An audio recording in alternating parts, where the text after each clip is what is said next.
শিক্ষা মানুষকে শুধু জ্ঞানই দেয় না, গড়ে তোলে তার চরিত্র, নৈতিকতা ও মানবিক মূল্যবোধ। সেই মহান লক্ষ্যকে সামনে রেখে দারুল উলুম হামিউস সুন্নাহ মাদ্রাসায় অনুষ্ঠিত হল অভিভাবক ও মতবিনিময় সভা। শিক্ষক, শিক্ষার্থী এবং অভিভাবকদের একত্রে নিয়ে এই আয়োজনের উদ্দেশ্য ছিল শিক্ষা পরিবেশকে আরও সমৃদ্ধ করা এবং প্রত্যেক শিক্ষার্থীর অগ্রগতি সম্পর্কে অভিভাবকদের সাথে মতবিনিময় করা। ব্যারিস্টার জাহিদ হাসান আকন্দের পক্ষ থেকে আকন্দ ফাউন্ডেশনের ভলান্টিয়াররা মাদ্রাসার শিক্ষার্থীদের মাঝে পুরস্কার বিতরণ করেন। এই পুরস্কারগুলি শুধুমাত্র তাদের কষ্টের ফলস্বরূপ নয়, বরং তাদের পরিশ্রম, ধারাবাহিকতা এবং নৈতিক মূল্যবোধের জন্য এক প্রেরণার প্রতীক।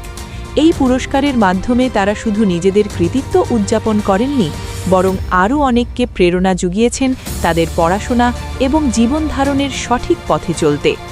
আকন্দ ফাউন্ডেশন তার নানা সামাজিক উদ্যোগের মাধ্যমে শুধু শৈল্পিক কাজ নয়, শিক্ষামূলক কার্যক্রমও অব্যাহত রাখছে, যাতে আমাদের ভবিষ্যৎ প্রজন্ম আরও উন্নত এবং সচেতন নাগরিক হিসাবে বেড়ে উঠতে পারে। আমরা আশা করি এই পুরস্কারপ্রাপ্ত শিক্ষার্থীরা তাদের ভবিষ্যৎ জীবনে আরও বড় সাফল্য অর্জন করবে এবং সমাজে একটি ইতিবাচক পরিবর্তন আনবে।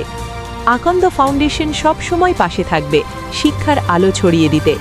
ব্যারিস্টার জাহিদ হাসান আকন্দ ও আকন্দ ফাউন্ডেশন প্রতিশ্রুতিবদ্ধ শিক্ষা, মানবতা ও সামাজিক উন্নয়নের পথে আলোর প্রদীপ হয়ে থাকতে। আসুন আমরা সবাই মিলে একটি মানবিক ভবিষ্যৎ গড়ি।